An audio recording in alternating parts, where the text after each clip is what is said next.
Досай би баласы үйді жақтырмайды екен.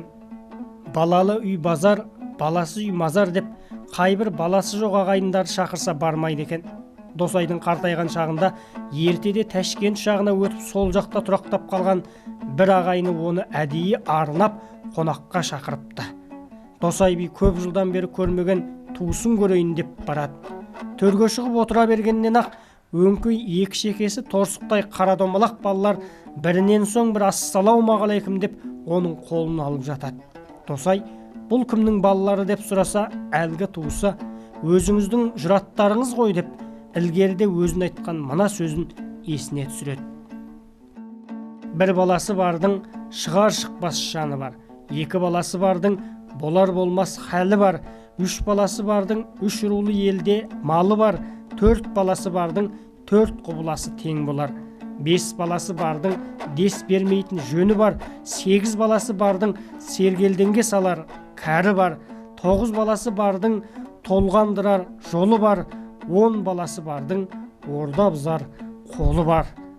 Япырмай, ұмытпаған екенсің дейді Досай.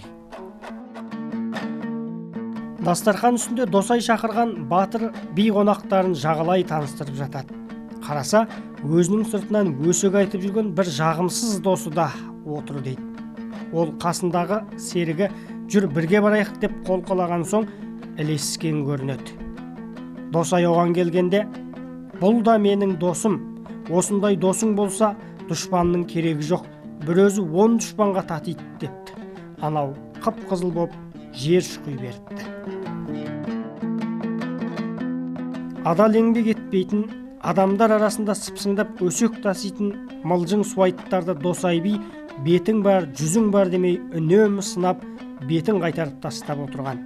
Бір күні оның үйіне Бабата жақтан құда жегжаттары келіп қонақ боп отырады. Соның ішінде біреуі одан бұдан сөз айтып, біреулерді сыртынан даттай береді.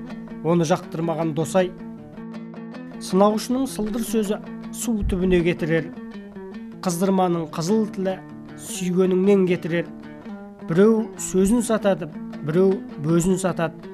Сөз бергеннің сөзіне ерсең, басыңа бейнет болады. Бөз бергеннің бөзін алсаң, киетін көйлек болады десе, әлгі сылдыр сөзді жігіт үйден шығып жүре беріпті.